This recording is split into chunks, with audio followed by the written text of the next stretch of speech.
talk a little bit about direct settlement.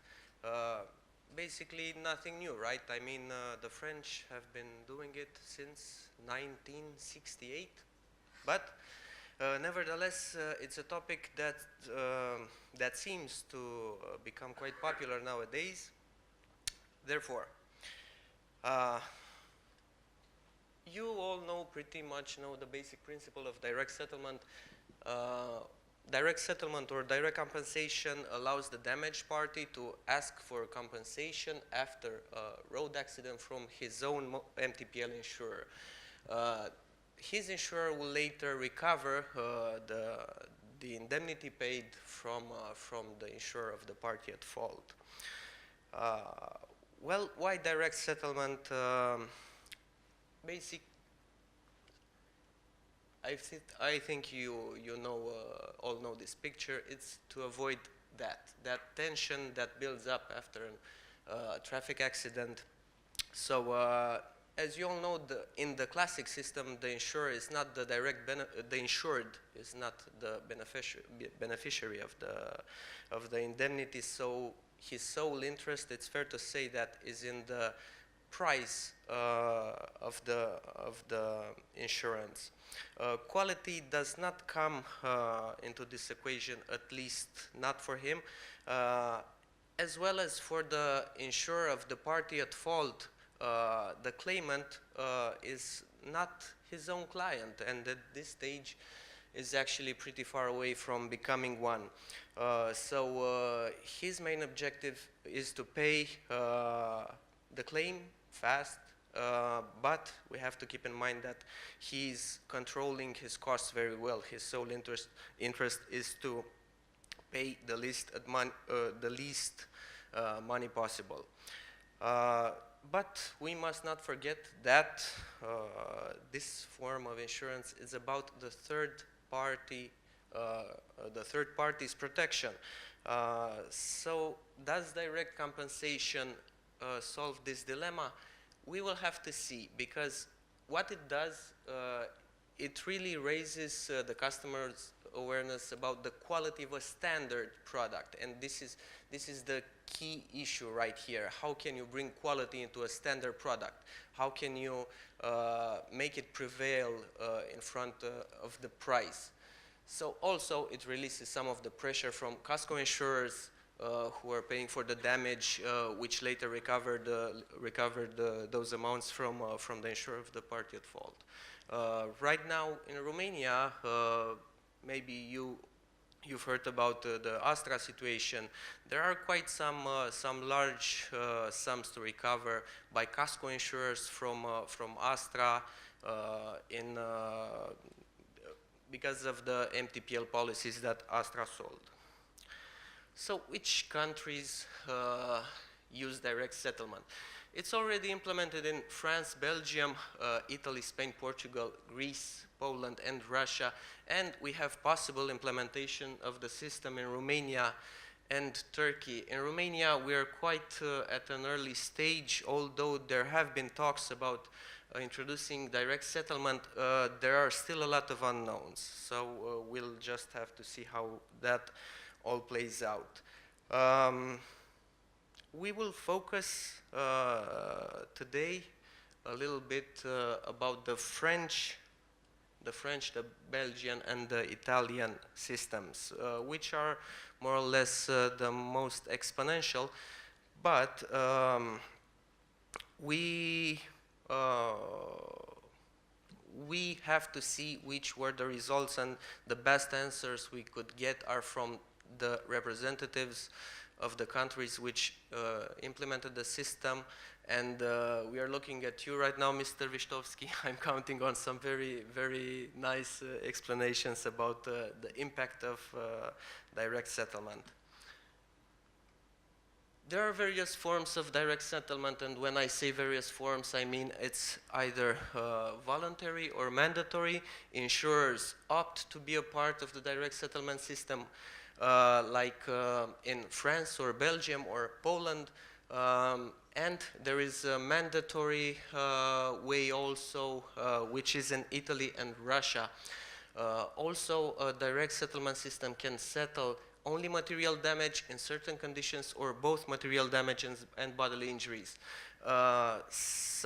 Most systems use a clearinghouse that regulates compensations between insurers, but the clearinghouse is either independent or mostly an IT system that regulates it automatically or is managed by the motor insurance, by the insurance association, like in Greece, for example. It's also worth to note that the direct compensation is applicable only for when the damage is under a certain threshold. If the damage surpasses that, then we go to the classic system.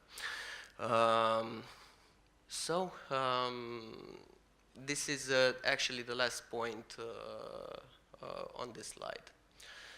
Let's go to the French system. The French system, as I mentioned in the beginning, is the most exponential of the direct settlement schemes. It was established in 1968 by a voluntary agreement between insurers, but direct settlement nowadays has become so popular in France that it's almost the rule. And when I say that, I have to mention that about 80% of motor insurance claims are settled through direct settlement.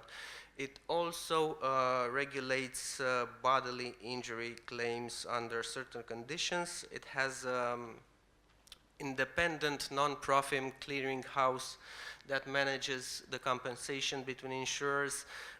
Here we have to point out that for claims under 6,500 euro, the insurer of the claimant will receive a fixed amount, which is calculated based on the yearly average claim for material damage, and right now it stands somewhere around 1,240 euros.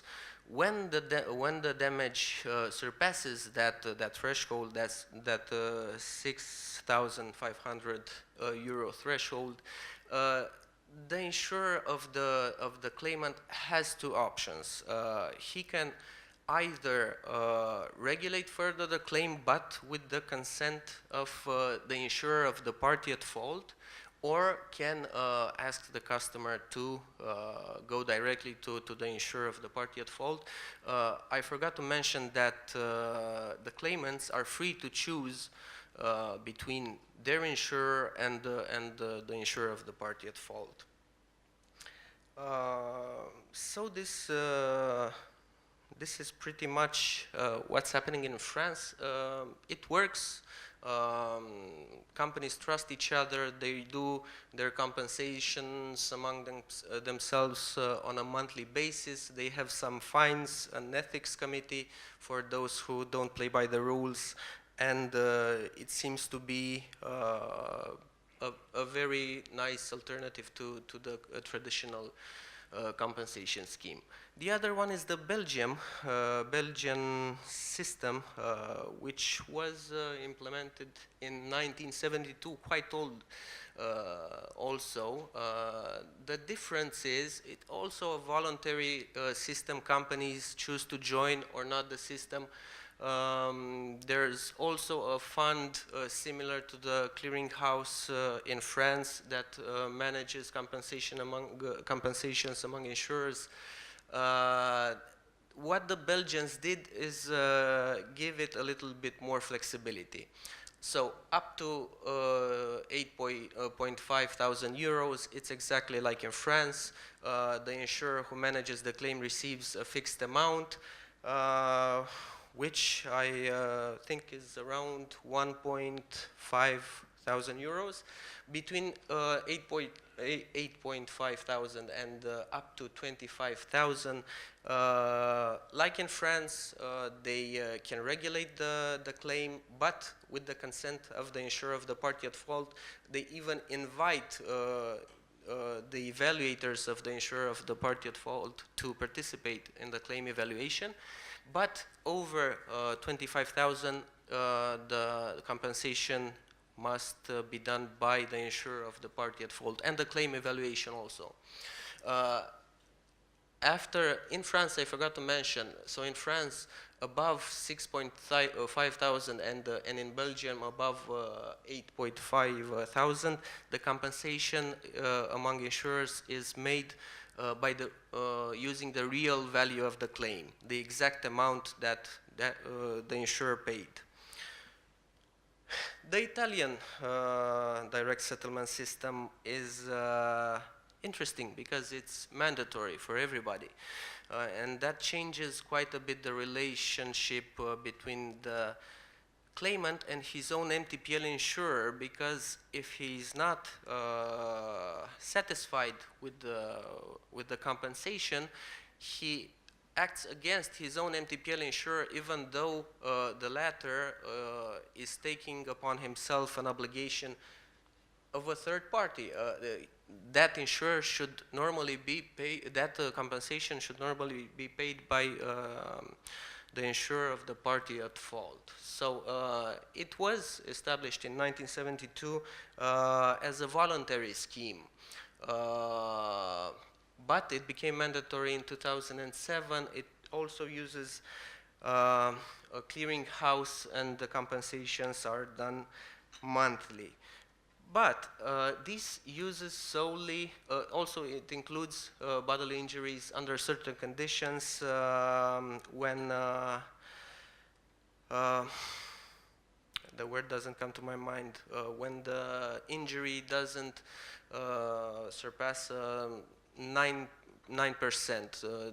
Maybe you are acquainted with the Milan table, and that regulates the degree of the injury.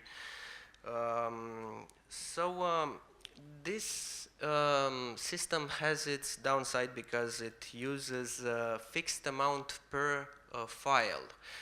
It doesn't matter how much one insurer pays for a claim, they will receive only a fixed amount established yearly. And some of them may have bad luck. They might pay more in 1 year than they're able to recover, and that usually creates losses. An investigation by the competition authority in Italy actually linked the price increases on the MTPL market to the problems in the direct settlement system. This actually is very eloquent when we're talking about regulating the system very well, and being very flexible when it comes to calculating the indemnity, the fixed value of the claim, and making the compensation between insurers very, very rapid. So we have to ask ourselves, why direct settlement? Because in theory, it brings a faster settlement of claims. Obviously, the claimant trusts his own MTPL insurer more, or should be like that. We are also, as I said at the beginning, raising the customers' awareness about the quality of a standard product. It's quite a difficult concept if we look at it that way. Also, releasing some pressure, some of the pressure from casco insurers, and it brings us to a competition based on quality, where the traditional compensation system is active. Most of us know that quality in the MTPL market doesn't actually prevail. Most customers look for the lowest price. Also, in the direct settlement system, insurers should better control their costs related to claims, and also reduce their costs with recoveries from other insurers. We also have an indirect benefit, a higher customer retention, Also, I don't know in the traditional systems how many people return to the same MTPL insurer after they had an accident. And in the end, that insurer has also very high chances of cross-selling, considering that he serviced the customer well. That would be a satisfied customer and will return year after year. There are some obstacles, though, as I mentioned in the beginning. If there is no goodwill, goodwill was behind the success actually of the French voluntary system. If that doesn't exist, then I believe it all depends on how good the regulation is built. Also, we have to keep in mind that higher quality usually generates higher costs, and in the long run, we have to see how that evolves. Data about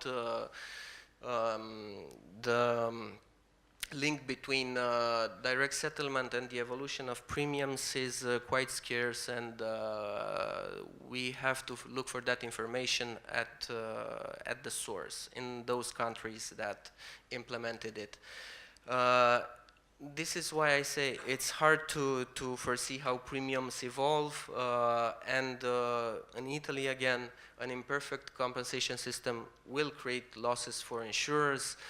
It was the case also in Russia, where before it became mandatory. As a conclusion, I believe there is no ideal formula, no magic formula. Everybody should look at the specifics of their country and try to find the best solutions and try to gather as much information as they can from people who already use it, from the countries that already use it.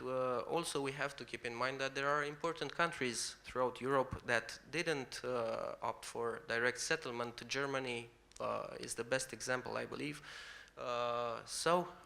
Right now, when we are thinking about Romania, where we are at a very early stage of implementation, we don't know too many details about what's going to happen, but it seems it is going to happen. We hardly wait for the opinion of the Turkish market. Thank you.